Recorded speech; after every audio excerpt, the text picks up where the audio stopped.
So I know we share a bit of a mutual audience, and I'm a fan of your work too. So I thought, let's do something fun. Let's make these worlds collide. So from the United States all the way down under, Mr. Patrick Armstrong, aka Mr. Vetted. Welcome to Polarity, my friend. That's right, Mr. Vetted. I like that. That's I'm gonna have my wife start calling me that. Um, Mrs. Vetted. yeah, no, yeah, Mrs. Vetted. That's right. No, thanks, Josh. I really appreciate it, man. For having me on. I was really excited when you reached out, so I'm looking forward to chatting with another creator who also deals, you know, in this topic, I should say. Yeah, with this weird world. Yeah. Well, we're going to get into the weird world. We've got a lot of weird world to get into today. But before we do, what I'm interested in is getting to know you a little bit. You know, you're one of the, I would say, hardest workers in the space, especially in terms of like output at the moment. You're pumping out a video a day, sometimes multiple videos a day. How do you keep up with that, man? Like, what does a day in the life of Mr. Vetted look like? Um, a lot of dog walking. Honestly, it's not really that hard to get out that much content because this is my job. This is what I do. So it's just the job. I mean, essentially, you know what I mean? It's like anybody just completing their job. I think the better question is like, do people appreciate all the content I'm putting out, right? Like that's really what is sets the difference. Anyone can just put out a bunch of videos all the time, but it's a matter of making sure that what you're putting out is another brick to to what you're trying to build. So, what what defines a good brick? You know, because obviously your content Yeah, that's a good question. deals with, the all the news that's going on. And there's stuff, I mean, you're right. Like I could upload a video every day if I just picked at anything, right? But we obviously like quality is important. So Sure. how are you sifting through all the podcasts and all the clips and kind of finding what's worth it? Yeah, that's a tough one. I mean, everyone's got to find the thing they want to, contribute online, right? In this space. Everyone's got to find their own way. Some people are, one to multiple videos a day. Other people are doing once a week. Some people do it every few days, right? Everyone's like deciding how much effort and time to put into each piece of content, And I decided a long time ago that I wanted to cover kind of just the daily stuff that's happening, right? So it was one video for the longest time, but I've definitely switched it up and started putting up more videos just because before I didn't think I could do that. Like I had the time, it was just more, I didn't want to overload the algorithm, if you will, with For so, sure. Yeah, that's something I've thought about too. yeah, exactly. But then I noticed there's so many other channels out there that cover other topics and stuff that do that all the time. I mean, multiple videos a day. It's not that big a deal. So I tried it and I realized, oh, I can do this. I can put out multiple videos a day and as far as quality, I mean, that's always going to come, that's always very subjective. I'm happy with the content I put out. That's, you know what I mean? From there, I can't control what people think of it. Some people are going to think I don't put enough effort into videos. Some people will think I just put in the right amount. Some people think, whatever. It's all a mix. So, and then choosing what that thing is I'm going to cover is just a mix of, people have sent me stuff. I've seen stuff, on Twitter, Reddit, my Discord. And essentially that's it, really. It's just kind of a mix of that stuff. So, what got you into this stuff? First of all, obviously, it's not. It's a bit of a fringe topic, although not as much these days. But like, where did this pique your interest, and how long ago?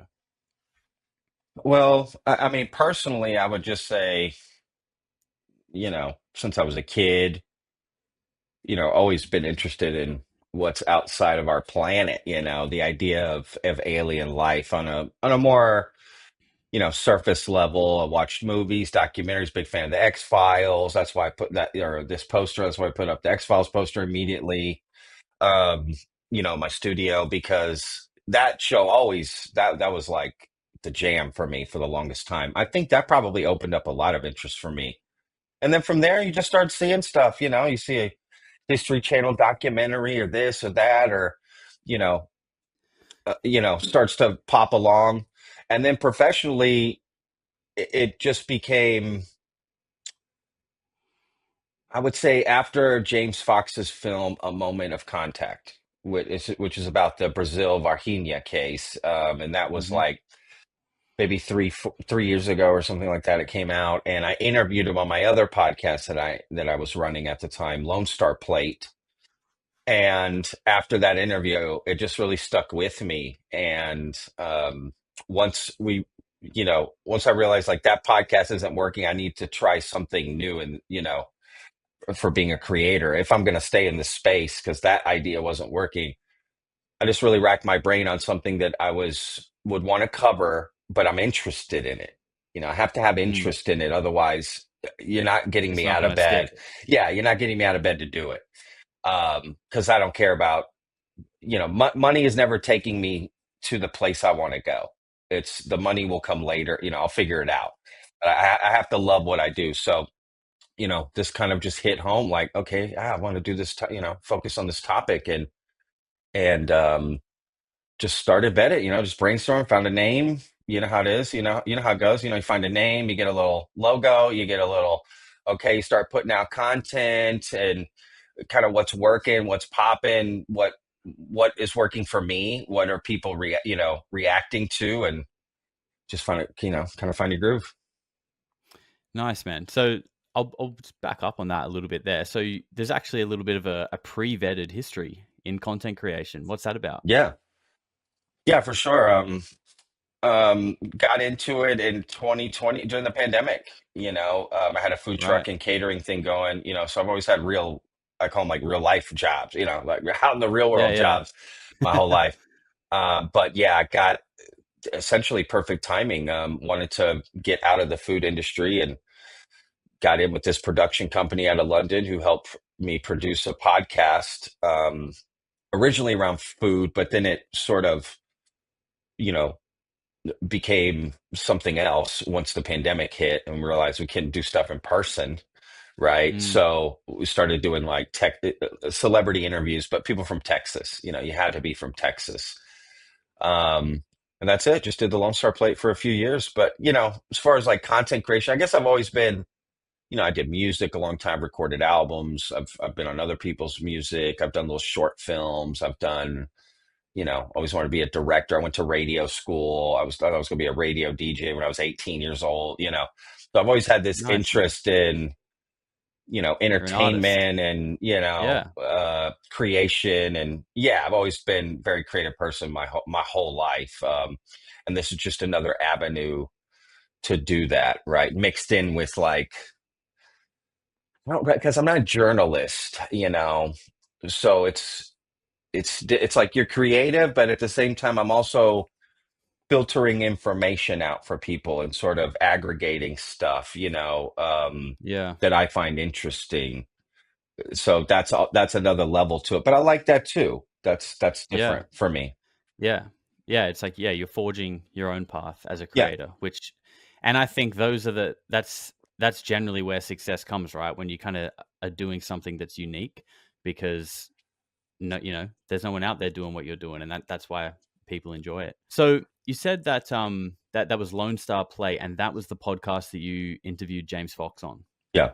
but you feel like that wasn't really working out. Because to me, if I mean, it might be different being in the States, the connections are probably a bit closer, but if I was interviewing James Fox, I would be thinking like, oh yeah, this is obviously doing all right, it's kind of getting somewhere, I'm talking to James Fox. So what made you feel like that wasn't really working? Oh, I mean, I interviewed, Olympic athletes, politicians, Oscar winning Right. actors, So screenwriters, authors. it was a very broad kind of operation, not just Yeah, like on Joe the Rogan UFO style, stuff. right? Like it was Right. just Gotcha. Gotcha. anybody interesting, but you had to be from Texas or have a connection to Texas. Yes, I understand. That was really the only criteria. And from there, yeah, it could be all kinds of different people. And all that was great. I learned a lot and met so many great people and, did hundreds of interviews over the course of a few years. You know what I mean? Hundreds and hundreds. And um, really learned that aspect, like how to do interviews and how to talk to people. But yeah, it just, the numbers weren't there. I wasn't bringing in money. I mean, I hate to say it, I'm transparent, y'all. I always say that on the show. You need money to do these things. This stuff doesn't go for free. It's entertainment, but it's also something somebody's doing, right? So like we're That's doing, right. you know, like you yourself too, right? Like we have to have avenues to bring in some money. I'm not trying to have a yacht with two Ferraris. I'm just trying to, you know, live decently and that's it really essentially, right? But you know, that's an aspect to it. So that other one wasn't you know, just wasn't bringing in any money. It couldn't go. It's just, you know, so that's it. But that's the only reason. If it had popped up, I'd still be doing it. I'd still be doing it. Doesn't mean I would be probably covering some UFO stuff because I was covering like a couple things about UFOs before the James Fox. You know, I took a trip to Area 51 and made a video about it. I interviewed a couple other people, you know, tangentially some UFO researchers, and it was fun. It was just interesting, but it was just part of one of many things that I was Yes. covering. You know what I mean? So yeah, life would be. We can thank if you like vetted, just be glad my other shit failed. That's it. Wait, when one door closes, another one opens, Hundred right? percent, 100%.